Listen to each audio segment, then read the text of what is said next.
YouTube ఛానల్ను చూస్తున్న మీకందరికీ నా హృదయపూర్వకంగా కృతజ్ఞతలు తెలియజేస్తున్నాను. మీరు చూసిందే కాక 10 మందికి షేర్ చేయండి, లైక్ చేయండి. ఇప్పుడు మనము ఒక పాటను విందాం. నిబ్బరముతో నా యేసుకి స్తుతి పాడెదా, వేకువ నిలిచిన ప్రభుని కొనియాడెదా. నిబ్బరముతో నా యేసుకి స్తుతి పాడెదా, వేకువ నిలిచిన ప్రభుని కొనియాడెదా.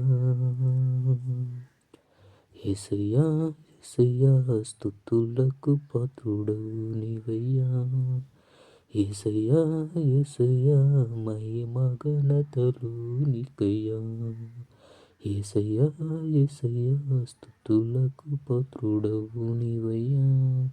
యేసయ్యా యేసయ్యా మహిమ ఘనతలు నీకయ్యా. నిబ్బరముతో నా యేసుకి స్తుతి పాడెదా, వేకువ నిలిచిన ప్రభుని కొనియాడెదా. కష్టకాలమందు నాకు కనికరము చూపెను, కాళ్ళు జారుతున్న వేళ కరుణతో నిలిపెను. కష్టకాలమందు నాకు కనికరము చూపెను, కాళ్ళు జారుతున్న వేళ కరుణతో నిలిపెను. కడుపు కాలుతున్న వేళ నా కడుపు నింపెను, కన్నీటి బ్రతుకును నాట్యంగా మార్చెను. కడుపు కాలుతున్న వేళ నా కడుపు నింపెను, కన్నీటి బ్రతుకును నాట్యంగా మార్చెను.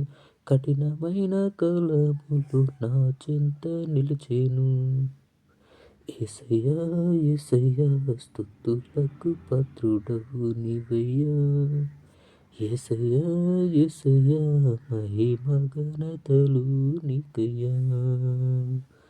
నిబ్బరముతో నా యేసుకి స్తుతి పాడెదా, వేకువ నిలిచిన ప్రభుని కొనియాడెదా. ఈ పాట ద్వారా మనము ఏం తెలుసుకుంటామంటే, మనము ఉదయము లేవాలి, ప్రభు చెంత చేరాలి, ప్రార్థన చేయాలి. ప్రభు చెప్పింది చేయడం మనకు ఎంతో ఆశీర్వాదకరం అని ప్రతి ఒక్కరూ గమనించాలని నేను ఈ పాట ద్వారా మీకు తెలియజేస్తున్నాను. మీరు కూడా ఉదయము లేవండి, యేసయ్య గురించి ప్రార్థన చేయండి, పాటలు నేర్చుకోండి.